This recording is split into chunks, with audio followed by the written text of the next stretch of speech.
2005년에 시카고 트리뷴지에서 다음과 같은 기사가 나왔습니다. 우리 한국어로 번역을 하면 실종된 주인에 대한 미스테리, 이런 기사가 나왔는데요.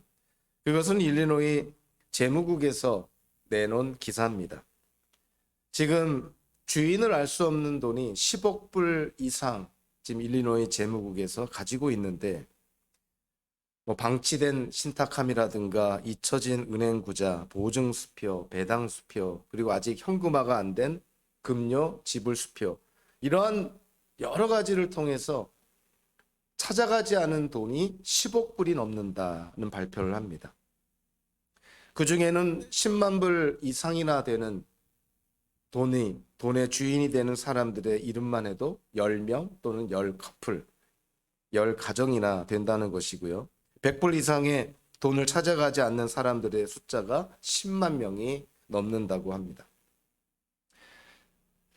이거 참 우스운 일 가운데 하나지만, 영적으로 바라보면 우리 현대 기독교인들도 이와 같은 삶을 사는 경우가 적지 않이 있습니다.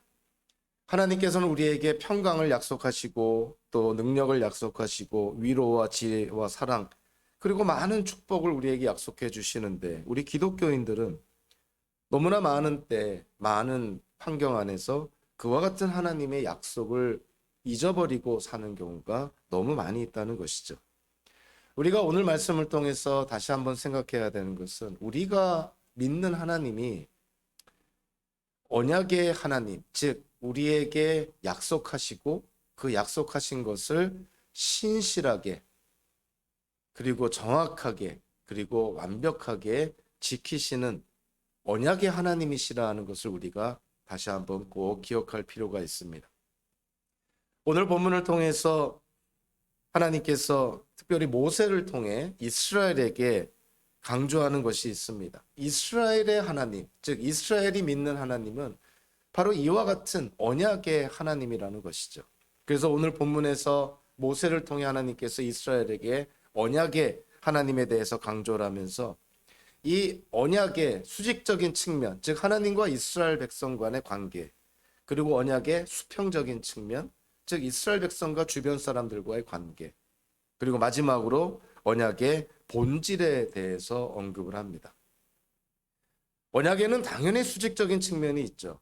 하나님과 이스라엘 백성 간에 당연히 수직적인 측면이 있습니다. 우리 현대 기독교인들에게는 예수 그리스도를 말미암아 하나님과 우리 기독교인들 간에 언약의 관계가 있는 것이죠. 그래서 우리 기독교인들이 하나님과 맺은 이 언약을 새 언약이다, 이렇게 묘사를 합니다. 이스라엘 백성들이 언약의 백성들이었고, 또 현대를 사는 우리 기독교인들이 하나님의 새 언약의 백성들이라는 것이죠. 오늘 보면 1절과 3절 그리고 9절부터 11절까지 이 본문 가운데 나타난 아주 반복되는 단어가 하나 있는데요. 그것이 뭐냐면 주다라는 동사입니다. 하나님이 주신다는 것이에요. 이스라엘 백성들이 받아 누리는 모든 것들이 다 하나님께서 주시는 거라는 것입니다. 물론 이스라엘 백성은 가나안 족속과 전쟁을 치러서 하나님께서 약속하신 땅을 정복해야만 했습니다. 그리고 그 땅에서 열심히 일하고 노력해야 땅의 열매와 결실을 맛볼 수 있었습니다. 그럼에도 불구하고 가장 근본적인 사실은 이스라엘 백성에게 그 가나안 땅을 허락하신 분이, 그 가나안 땅에서 첫 열매를 허락하신 분이 당연히 하나님의 선물로 주어졌다는 것이죠. 그러니까 언약이라는 것은, 이거는 쌍방 간의 어떤 의무를 행함으로 말미암아 서로 간에 유익을 끼치는 계약과는 차원이 다른 것입니다. 언약은 1차적으로 하나님께서 스스로 낮아지셔서 이스라엘 백성에게, 현대를 사는 기독교인들에게 하나님이 축복하시겠다, 그렇게 약속하신 것이 바로 언약이라는 것이죠. 그래서 언약에는 당연히 하나님의 은혜라는 가장 기본적인 요소가 깔려 있고 전제가 되어 있습니다. 두 번째로 오늘 보면 8절부터 11절까지를 통해서 보니까 이 언약에는 하나님의 축복이 묘사가 되어 있는데요. 8절과 9절에서는 우리라는 표현을 통해서 공동체적으로 하나님의 축복이 주어진다. 그리고 10절에는 나라는 표현을 통해서 이 공동체적으로 주어지는 축복이 당연히 나 개인적으로 적용이 된다는 측면을 강조하고요. 그리고 11절에서 보면은 그 당시에 어느 나라 법에도 나와 있지 않은 이스라엘 민족 안에 존재했던 외국 사람들, 방문객들, 이런 사람들과 그 축복을 나눠야 된다는 것을 강조합니다. 그러니까 공동체적으로 하나님의 축복이 주어지고 개인적으로도 하나님의 축복이 주어질 뿐만이 아니라 그 이스라엘 백성에게 주신 축복을 공유해야 된다는 것이죠. 그래서 11절에서는 이스라엘의 그 지파들 가운데서 레위 지파 사람들, 하나님께 기업이나 유업으로 땅을 유산으로 받지를 못한 레위 지파 사람들을 돌볼 것을, 그리고 이스라엘 백성 안에 있는 외국 사람들을 돌볼 것을, 그리고 고아와 과부들을 돌볼 것을 촉구를 합니다. 하나님께 받은 축복이 받은 사람이 배불리 먹는 것으로 끝나는 것이 아니라 축복의 통로가 되어서 주변에 연약한, 소외된, 그리고 부족한 사람들을 도와야 된다는 것이죠. 그래서 한국에서는 한번 한국복지재단에서 캠페인을 전개했는데 그 캠페인의 이름이 뭐였냐면, 타이틀이 뭐였냐면 기부는 문화입니다라는 캠페인을 전개합니다. 기부, 즉 자기가 갖고 있는 것을 주고 나누는 이 기부라는 행위가 하나의 문화가 되어야 된다. 이런 측면에서 기부는 문화입니다라는 슬로건을 걸고 캠페인을 전개했던 것이죠. 근데 사실은 이 주고 나누는 행위, 이 기부 행위는요, 이미 성경 안에 명확하게 반복되어 강조되어 나타나고 있습니다. 이스라엘 사회에서 또 기독교인들이 속해 있는 이 세상에서 소외된 사람들, 가장 무능력하고 그리고 생존 능력이 너무나 부족한 사람들, 누가 보더라도 정말 세상에서 가장 열애에 속하는 그러한 사람들을 하나님께서는 이스라엘 백성들을 통해서, 그리고 교회와 성도들을 통해서 그들을 돌볼 것을 촉구를 합니다. 그러니까 하나님의 축복이 공동체적으로 개인적으로만 전해질 것이 아니라 이거는 주변 사람들과 공유해야 된다는 것이죠. 하나님께서 우리에게 뭔가 많은 것을 맡겨주신다면 그것이 재물이든 명예든 권력이든 하나님께서 우리에게 뭔가를 위임해 주신다면 그거는 우리를 위해서 사용하는 것이 아니라 주변 사람들을 위해서, 또는 이 세상을 좀 더 나은 세상이 되게 하기 위해서, 궁극적으로는 하나님께 영광이 되게 하기 위해서 그 하나님께로부터 받은 것들을 사용해야 된다는 것이죠. 하나님과 이스라엘과 맺은 그 언약에는 이런 하나님의 은혜, 하나님의 축복뿐만이 아니고요, 여기에는 이 복음이라는 내용이 또 잘 담겨져 있습니다. 즉 하나님이 이스라엘 백성과 맺은 그 언약은 우리가 지금 예수 그리스도로 말미암아 그리고 복음을 통해서 하나님의 새 언약 백성이 된 것에 대한 이 어떤 그림자의 역할, 즉 표상이 된다는 것이죠. 출애굽이라는 게 뭡니까? 하나님의 역사입니다. 저와 여러분들이 구원을 받아 누리는데 구원은 하나님이 우리에게 주시는 것이죠. 이스라엘 백성이 약속의 땅을 차지하게 되는데 그 약속의 땅을 주시는 분이 하나님이십니다.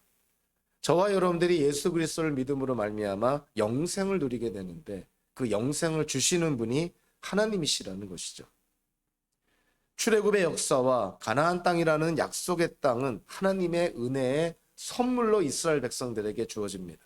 마찬가지로 구원과 영생이 하나님의 은혜와 축복으로 우리 기독교인들에게 주어지는 것이죠. 이스라엘 백성들이 잘못 생각했던 것이 뭐냐면 그들이 하나님의 율법을 받기도 전에, 즉 율법을 통해서 그들이 어떻게 살아야 될지를 하나님께로부터 명령을 받기도 전에 이미 그들은 하나님의 백성이 되었습니다. 유대인들은 그런 아주 기본적인 사실을 망각하고요, 율법을 지킴으로 하나님의 백성이 된다는 착각에 빠지게 된 것이죠. 이것이 바로 현대에도 기독교인들 가운데 종종 드러나는 율법주의입니다. 우리가 뭔가를 해야만 하나님의 백성이 된다. 뭔가를 해야만 구원과 영생을 받게 된다. 뭔가를 해야만 하나님이 우리를 축복해 주신다. 이런 어떤 율법주의에 빠지는 것이 가장 기본적인 전제를 망각하기 때문에 그렇습니다. 이스라엘 백성들은 그들에게 율법이 주어지기 전에, 그들에게 무슨 책임과 의무가 주어지기 전에 하나님께서 많은 민족 가운데 그들을 택해서 하나님의 언약의 백성으로 삼아 주셨다는 것이죠. 그래서 현대를 사는 우리 기독교인들도 이러한 착각에 빠지면 안 됩니다. 우리는 하나님의 무조건적인 선택, 하나님의 은혜로 말미암아 우리가 알 수 없는 이유로 하나님이 우리를 택하시고 부르셔서 하나님의 자녀가 되는 하나님의 백성이 되었다는 것이죠. 이것이 가장 전제가 돼야 되고 이것이 우리의 삶의 출발점입니다. 부모와 자녀 관계를 생각해 보더라도요.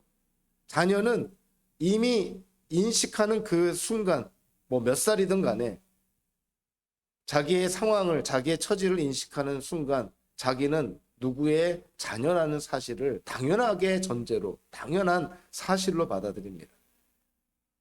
부모의 자녀이기 때문에 당연히 거기에 합당한 삶을 사는 것이죠.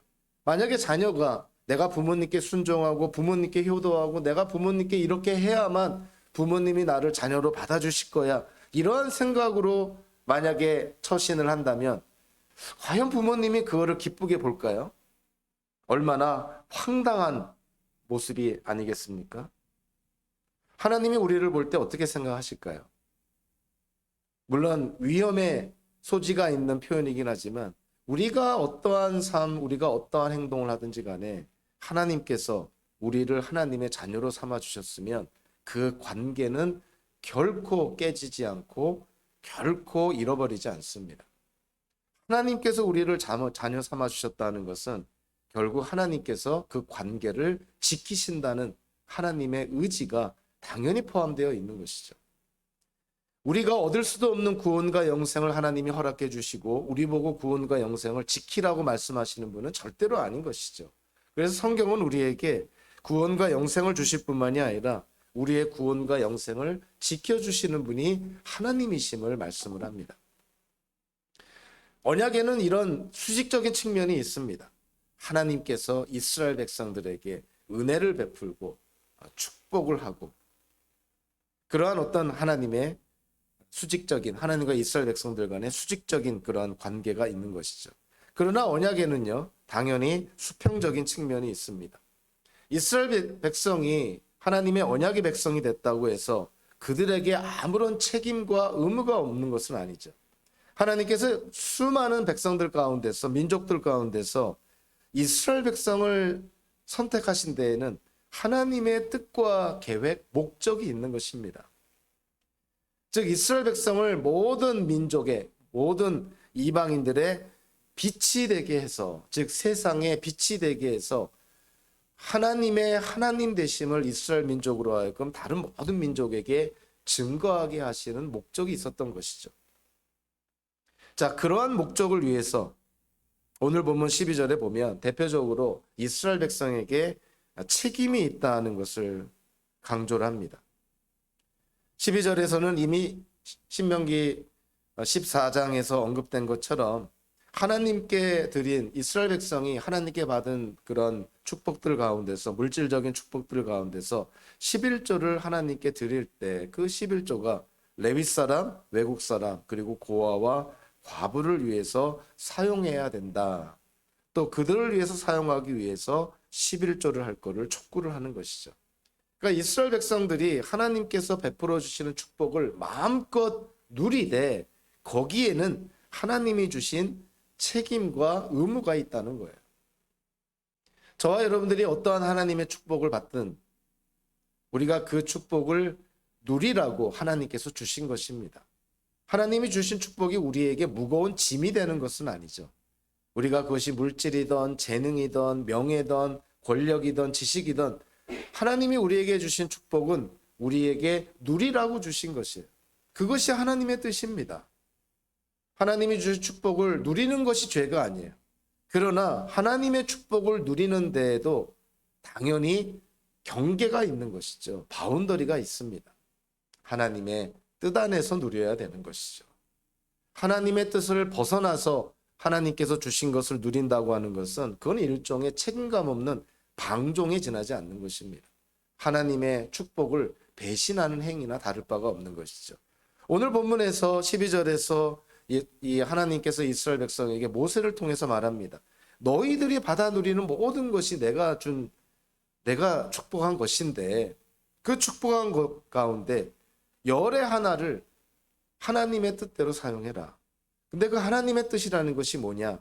너희 공동체 안에 레위 사람, 외국 사람, 고아와 과부, 도움이 필요한 자들에게 도움을 주기 위해서 그와 같은 책임감 있는 행동을 하라는 것이죠. 신약 성경에서도 예수님의 형제이자 또 사도인 야고보가 야고보서에서 가난한 자를 차별하는 것, 그리고 가난한 자를 등한시하는 것에 대해서 엄하게 꾸짖습니다. 가난한 자를 차별하는 것도 하나님 앞에 죄가 되지만 가난한 자를 모른 채하고 등한시하는 것도 하나님 앞에 죄가 된다는 것이죠. 죄라는 것은 하나님께서 하라는 것을 어기는 것도 죄지만 하나님께서 하라는 것을 하지 않은 것, 하지 말라는 것을 하는 것이 죄인 것처럼 하나님께서 하라는 것을 하지 않는 것 또한 죄가 된다는 것이에요. 하나님께서는 구약과 신약 전체를 통해서 구약의 이스라엘 백성, 신약의 교회에게 하나님은 분명하게 말씀을 합니다. 사회에서 소외받는 자들을 위해서 너희들이 받아 누리는 것을 나누라. 그것이 기부 문화라는 것이죠. 물론 하나님을 알지 못하는, 예수님을 믿지 않는 일반 사람들은 어떤 때는 자기 만족을 위해서 또 자기 안에 있는 양심의 소리를 듣고 그런 기부 행위를 합니다. 그러나 우리 기독교인들이 기부 행위를 할 때에는 이거는 내 양심의 소리, 또 나의 선함, 내 만족을 위해서라기보다도 이거는 하나님의 명령이라는 거예요. 그래서 기독교인들이 기부 행위를 해서 사람들로부터 칭찬받고 사람들로부터 어떠한 어텐션을 받고 사람들로부터 인정을 받는 것, 물론 사람들이 그렇게 하겠죠. 그렇지만 그거를 위해서 기부 행위를 하는 것은 절대로 아닌 것입니다. 하나님의 뜻이기 때문에 하는 것이고 하나님의 명령이기 때문에 우리가 그렇게 해야 된다는 것이죠. 사도 야고보는 그 부분을 아주 엄하게 강조하는 것이죠. 가난한 자를 차별하는 거 당연히 하나님 앞에 죄입니다. 아울러서 가난한 자를 모른 채하고 무시하고 등한시하는 것, 그것 또한 하나님 앞에 죄가 된다는 것이죠. 언약의 수평적인 측면에서 하나님께서는 이스라엘 백성들에게 이와 같은 책임이 있다는 것을 강조하면서요, 오늘 보면 13절부터 14절까지 순종의 또 책임이 있음을 강조를 합니다. 이스라엘 민족이 오늘 보면 13절부터 15절까지 언급된 선포를 통해서 이스라엘 민족은 하나님의 명령과 또 하나님의 말씀에 다 순종하였습니다. 이렇게 선포할 수 있는 것 자체가 참 대단한 그런 선포인데요. 그래서 이러한 선포의 기초에서 하나님께 축복을 강구하는 그러한 본문의 내용을 보게 됩니다. 이스라엘 민족의 이와 같은 신앙 고백, 하나님의 말씀과 하나님의 명령에 순종하였습니다. 이런 어떤 신앙 고백은 우리 현대적으로 이해를 하면 다름 아닌 이웃 사랑을 실천했습니다. 이렇게 말씀하는 것이죠.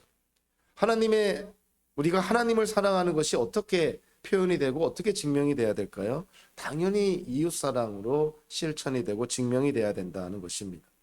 예수님께서도 그렇게 말씀하시고 사도 바울도 그렇게 말씀하시고 사도 요한도 그렇게 말씀합니다. 예수님께서 이렇게 말씀하시죠. 너희가 나를 사랑하면 내 계명을 지킬 것이다. 계명을 지켜 행하는 것이 예수님을 사랑하는 거라고 말씀을 합니다.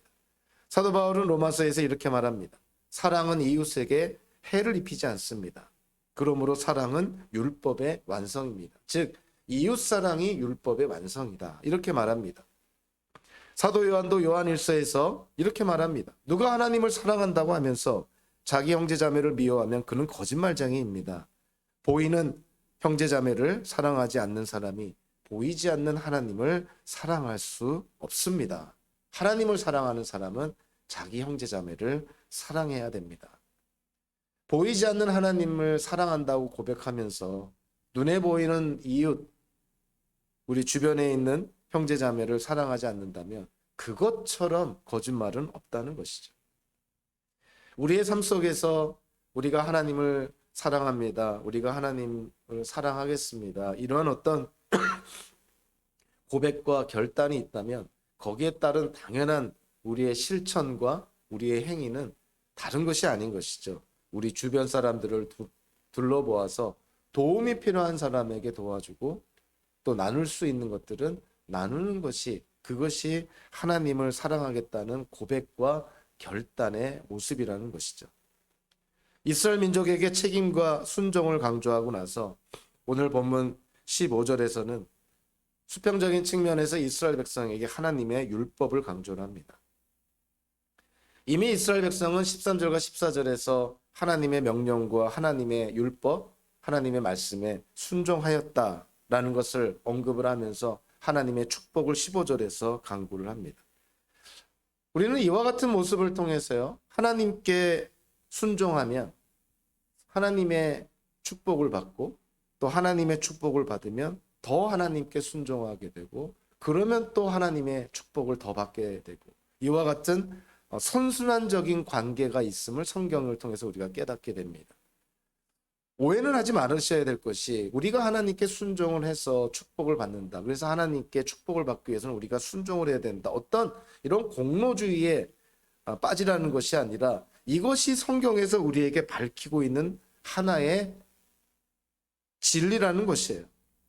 축복과 순종은 이게 분리가 되지 않는다는 거예요. 오히려 직선적인 관계도 아니고 순환적인 관계에 있다. 하나님께 순종하면 축복을 받는 거 당연한 것이고 하나님이 의로우신 분이니 하나님의 축복을 받으면 더 하나님께 순종하게 되고 그렇게 되면 또 하나님의 축복을 더 누리게 되고 이와 같은 선순환적인 관계의 삶을 사는 것이 하나님의 언약 백성의 책임이라는 것이죠.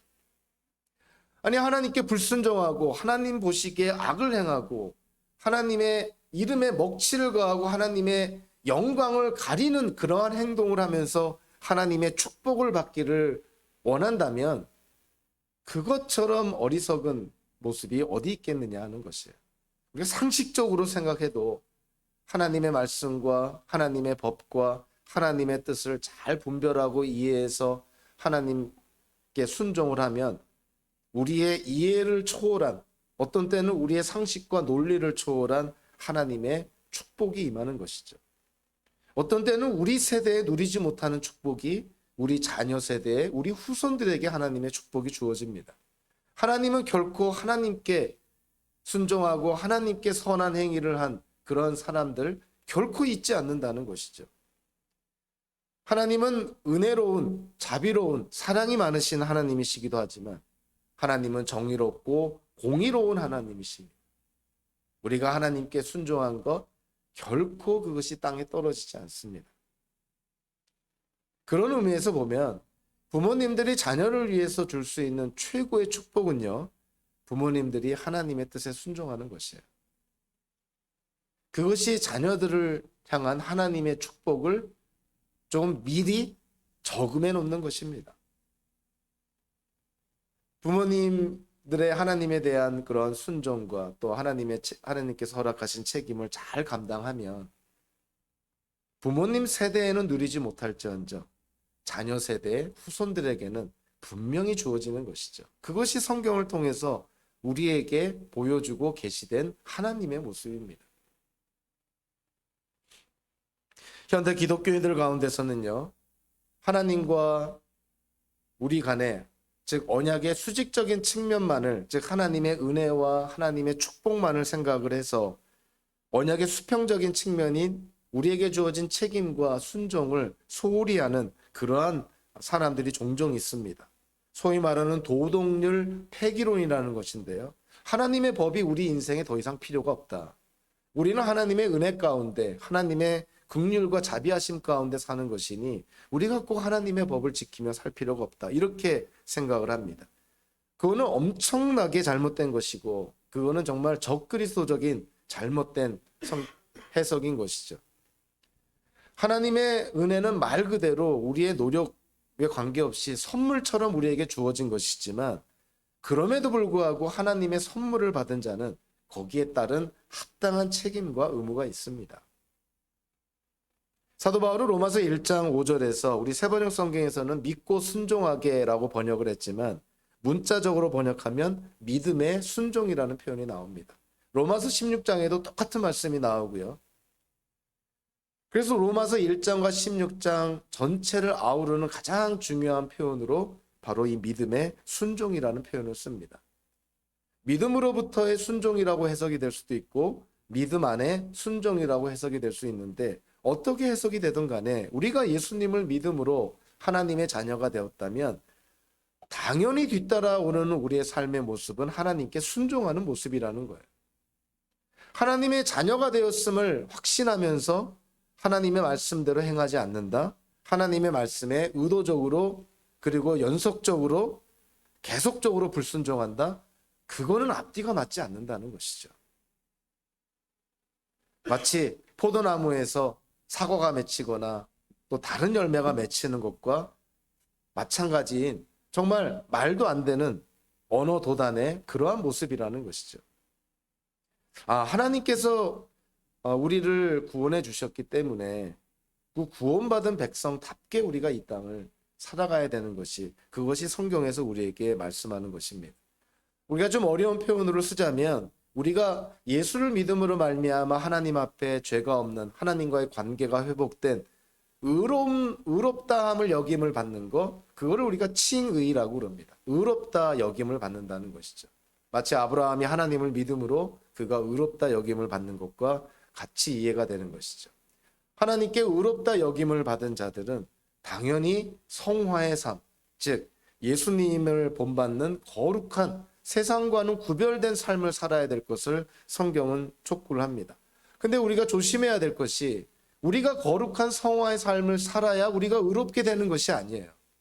우리는 이미 의롭게 된 하나님의 백성이 되었기 때문에 하나님이 우리를 이미 의롭다 여겨주셨기 때문에 그 신분과 그 정체성, 그 아이덴티티에 합당하게 살아야 되는 것이죠.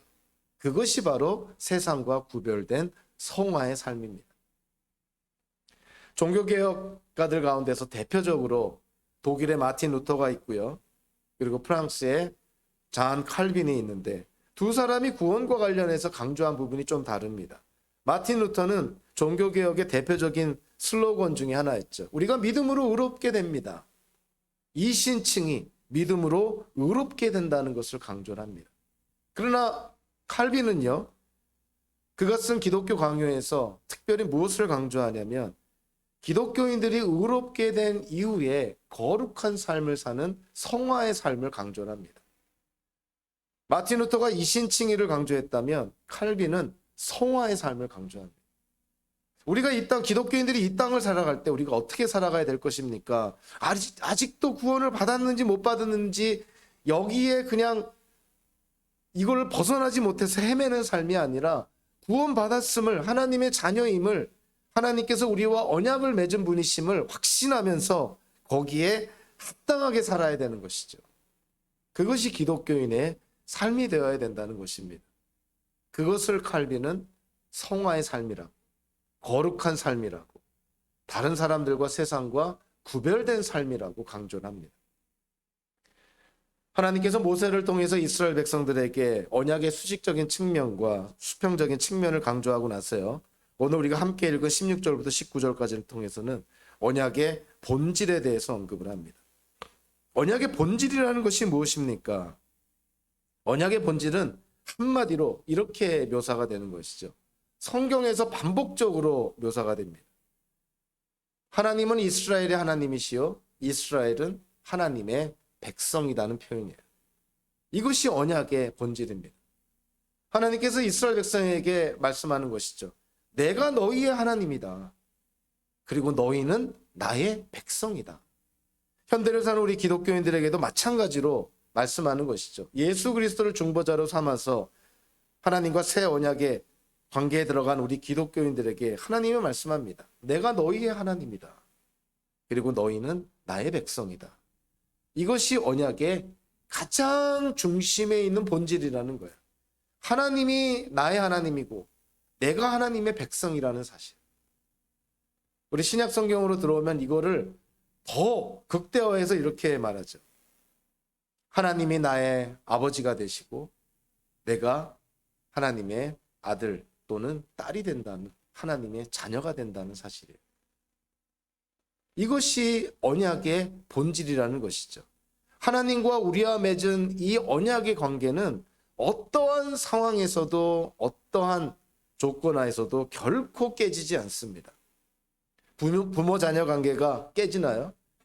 뭐 어떤 때는 호적에서 파는 경우도 있고 어떤 때는 부모 자녀 관계가 원수처럼 되는 관계도 있지만, 그럼에도 불구하고 한 번 맺은 부모 자녀 관계는 절대로 깨지지 않습니다.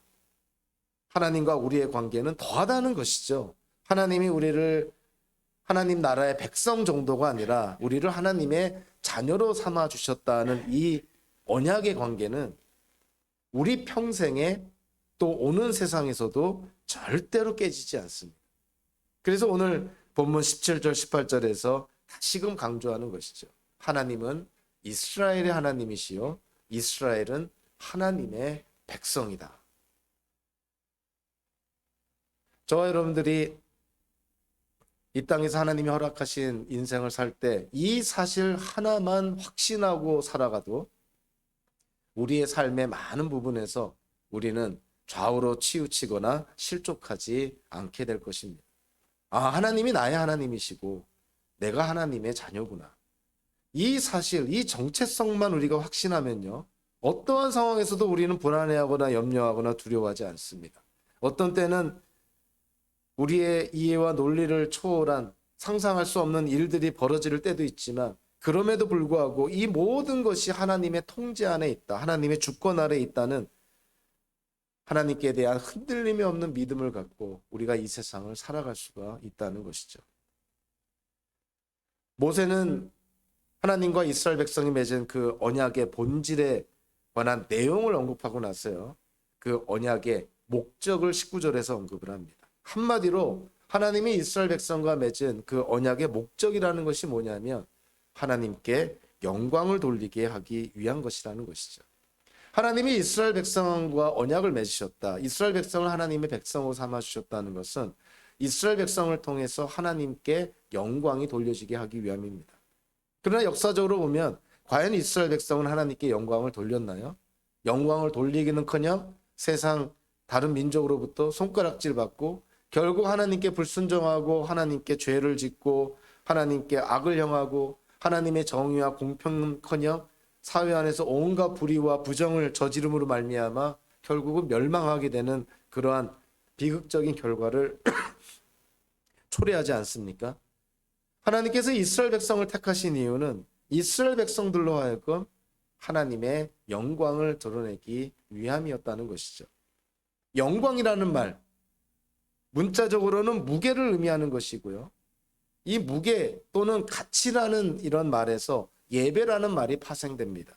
그래서 우리가 하나님을 예배한다는 것은 하나님의 무게와 하나님의 가치를 증명하는 행위가 이 영광이라는 것이죠.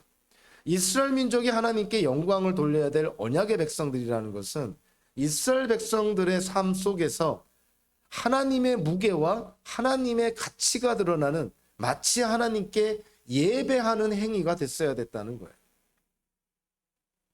저와 여러분들이 기독교인으로서 하나님의 새 언약의 백성으로 우리가 이 땅을 살아갈 때 우리의 삶을 통해서 하나님의 무게와 하나님의 가치가 드러나고 있습니까? 우리의 삶이 정말 하나님께 예배가 되고 있습니까? 교회 안에서 공예배뿐만이 아니라 우리의 일상에서 우리 삶의 360도 전방위적으로 우리의 삶이 하나님께 예배가 되고 있습니까? 우리의 삶이 하나님께 예배가 되는 것이, 그것이 하나님께 영광이 되는 것입니다. 그래서 우리는 돌아봐야 되는 것이죠. 아, 우리의 삶이 어떤 부분에서 주변 사람들이 내 삶을 바라봤을 때 하나님의 영광을 가리우거나 또는 하나님 보시기에 옳지 않은 어떤 그러한 부분은 뭐가 있을까?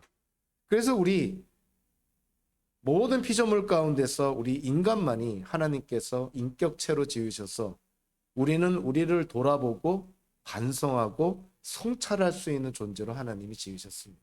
그래서 우리는 돌아봐야 되는 것이죠. 매일의 삶 속에서 큐티를 하면서 또 한 해를 돌아보면서 또 한 해를 맞이하면서 내 삶에서 혹시라도 하나님께 예배가 되지 않은 부분이 뭐가 있을까? 하나님의 백성으로서의 삶의 목적은요, 한마디로 하나님께 예배하는 삶, 하나님의 영광을 드러내는 삶입니다. 하나님은 모세를 통해서 이스라엘 백성에게 강조합니다. 내가 너희들과 언약을 맺었을 때 그것은 너희들이, 이스라엘 백성들이 뭔가를 잘해서 뭔가를 가진 것이 있어서 다른 민족보다 뭔가 나은 점이 있어서 언약을 맺은 것이 아니라는 거예요. 하나님의 선택은 무조건적인 것입니다. 하나님만이 갖고 계신 이유가 있지 우리에게 어떤 이유가 있는 것이 아닌 것이죠. 그래서 저와 여러분들이 예수님을 믿음으로 하나님의 새 언약의 백성이 되었다는 것은, 하나님의 자녀가 되었다는 것은 그 자체만으로 우리가 하나님께 순간순간 매 순간 호흡할 때마다 감사해야 될 이유인 것이죠. 하나님의 언약의 수평적인 측면에는 하나님의 은혜와 축복이 있습니다.